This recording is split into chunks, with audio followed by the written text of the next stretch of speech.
Hi, I'm Coach Larry Wasserman from Body Basics Fitness, and today I want to share with you how one of these, or all of them, can help alleviate your low back pain. Did you ever get up out of a chair or maybe sit in a chair and feel a stiffness and tightness in your lower back? Well, it could be because of restrictions in your gluteal muscles, specifically the glute medius.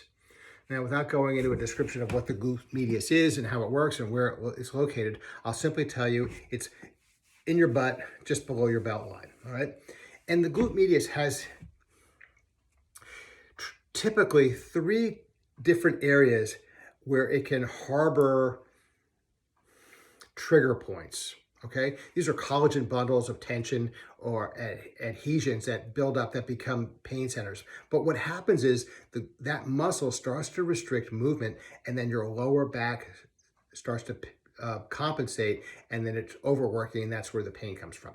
So by pressing our glutes into one of these balls, we're going to alleviate that stress point, that collagen bundle, that trigger point, if you were, and create a neural response that makes us feel better and allows us to move better. All right, so here's how it works.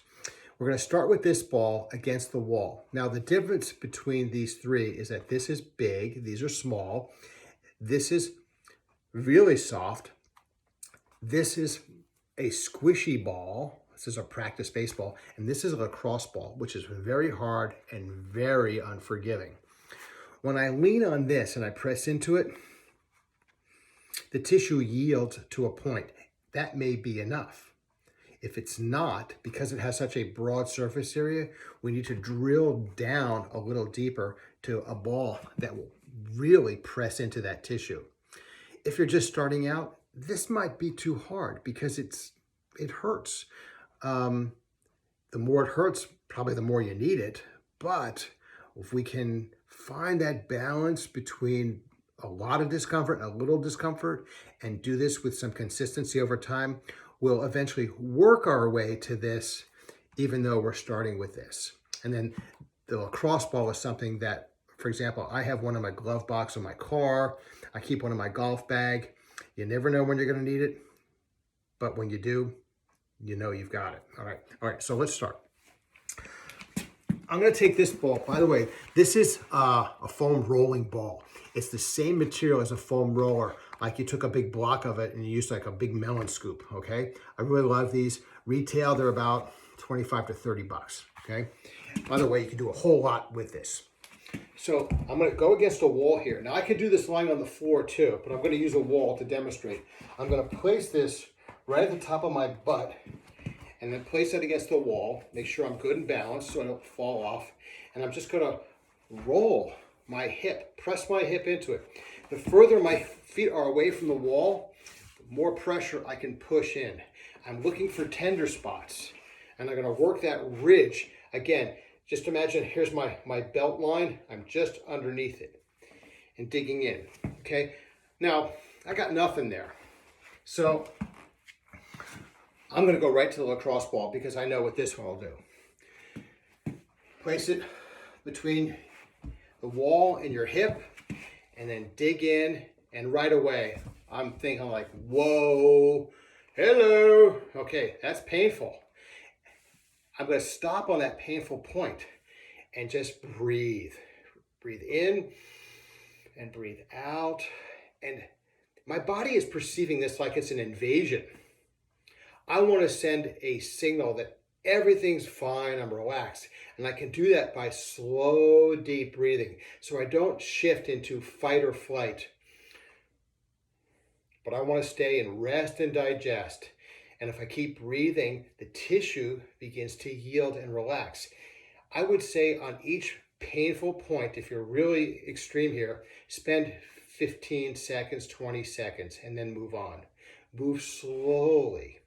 Think of this as an explorative process, and you're trying to find all of those little pain points, and they're kind of hidden in different layers.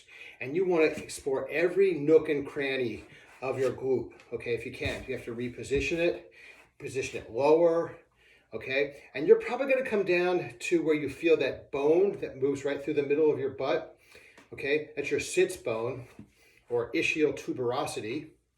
And if you want to go on the other side of it, you're going to have to really change your position here. I don't think you need to right now. That might be something you would do on the floor. But you'll probably get enough out of this just working around. And then when you're done and you stand up, and if you start to walk, you're going to feel right away that release of that restriction, and your back will have more freedom of movement. And that's how you'll know that the amount of sitting and the patterns in your life of the way you sleep, walk, run, work, and so forth are slowly giving you these adhesions. So if you do this a little bit at a time, you'll start to get more freedom of movement. So how much should you do? Well, I would say a little bit at a time. Pay attention to how you feel throughout the day. If you're driving into this so hard that you feel sore from this, you're clearly doing too much. Again, get a couple of these, keep them in different locations so you have them. Tennis balls work great.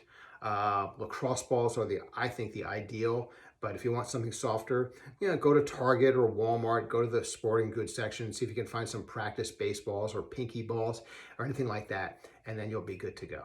All right, so there you go. Let's take care of getting more freedom of movement and less pain in the lower back by identifying those trigger points in the top of the glute muscle.